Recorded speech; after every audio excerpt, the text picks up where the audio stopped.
그러면 성원이 됐으므로 지금부터 제439회 제2특별자치도의 제1차 정례회 농수축경제위원회 제1차 회의를 개의하겠습니다. 이사일정 제4항부터 제7항까지는 의원 발의 예산 운영의 효율성을 높여 예산 사업의 감사 추세를 보이는 것은 안녕하십니까. 농수축경제위원회인권에 대하여 일괄의 검토보고를 우리 친환경 농업 정책과에서는 지난번 본위원이 제주 특별자치도 기농기촌 종합지원센터가 필요하다는 필요성에 대해서 질의를 하였는데 발빠르게 그러한 부분들을 준비를 하셔서 지금 기농기촌 종합지원센터가 금년 2월 추경 때는 예산이 반영되고 리모델링을 통해서 기농기촌인들이 교육, 상담, 농업 체험, 정보 제공 등 종합적인 컨트롤 타워로서의 역할을 다할 수 있도록 담당 과에서도 더 많은 관심을 가져가지고 추진해 주시기를 바라겠고. 양재훈 혁신산업국장님. 2024년에 보면 신재생 에너지 보급 활성화를 통한 온실가스 감축량 96.3%, 전기차 보급률은 95.7%에 불과합니다. 그래서 이 최근 3, 4년간 이 신재생 에너지 전기차 보급 이 성과 목표를 저는 반복적으로 이렇게 지속적으로 달성하지 못하고 있어서 25년에는 어떻게 성과 지표를 달성할 건지 저는 이게 100% 돼야 된다고 봐요. 구나 특별한 필요한 경우에 상당히 저는 문제점이 많다. 어떤 부분이냐면 일단은 예산 집행 실적에 대한 관리 체계가 거의 부재하다. 그리고 집행 내역 지금 시스템상으로 분석을 하면 집행 내역 분석이 저희들 결산 심사할 때 파악을 할 수가 없습니다. 1년 3개월간 총 880억 원의 예산이 집행이 됐는데 이 사업들이 어떤 사업비 구분에 따른 지출만 확인이 되고 세부 항목 이런 구분이 없어요. 어마어마한 비용이 들지 않습니까?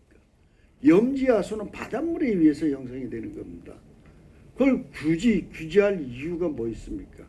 97%, 99%가 바닷물에 의해서 형성이 되는 겁니다.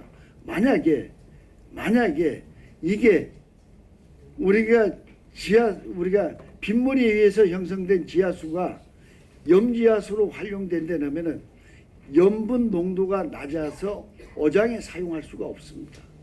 그런 차원에서 염지하수 개발은 반드시 국장님 이건 풀어주셔야 되는 겁니다. 이거 규제할 이유가 없는 겁니다. 제일 문제가 전체를 교체를 해야 된다고 하더라고요. 그 농촌 농민들이 부담이 크다. 원칙적으로 만약에 1000평을 가지면은 500평만 교체를 해도 되는데 원칙적으로 1000평을 다 교체해야 지원을 해준다. 이건 행정 지침상 좀 문제가 있지 않을까요? 그러니까 타이펙 요 부분은 조금 그런 기준이 있다면은 좀 완화를 좀 시켜주시고 농민들 그 말씀하시는 거를 좀 귀 기울여 구체적으로 좀 계획을 세워야 돼. 보완 계획을 좀 세워야 되지 않을까 하는 생각이 들어집니다. 집행률이 저조해요. 일반적으로 저희가 생각할 때는 왜냐하면 이자를 이렇게 보존해주고 하면 다 소진되고 어려운데 다 모자랄 거 아닌가 그렇게 생각을 갔는데 일반적으로 생각을 갔는데 왜 이렇게 저조한가. 큰 11억이니까 11억이면 모자라지 않을 건가 그 생각을 가졌는데 보니까 이런 부분들 앞으로도 마찬가지 이런 이자 보존해 주고 하는 사업들을 하면 대부분이 다 소진되지 않습니까? 네, 거의 대부분. 소상공인들도 보면 소상공인들도 전부 해가지고 소진돼 가지고 모자라 가지고 근데 모자랄 거로 생각을 하는데 이렇게 남다 보니까 이거 왜냐하면 자꾸 홍보성으로만 가고 한 거 아닌가. 이 교육 연구 프로그램 개발 운영비로 이제 308억 원 예산이 집행이 됐어요. 예. 여기 그 집행 내역을 이렇게 보게 되면 거의 50%가 단기성 프로그램들이에요. 예. 그리고 상위 지출 항목 중에서 보게 되면 전공 교과목 그 강좌 개발로 이제 집행된 예산은 거의 찾아볼 수가 없다. 반면에 전문이 아닌 이제 교양, 교양 온라인 강좌 개발로 19억 2천만 원이나 이렇게 집행이 됐어요.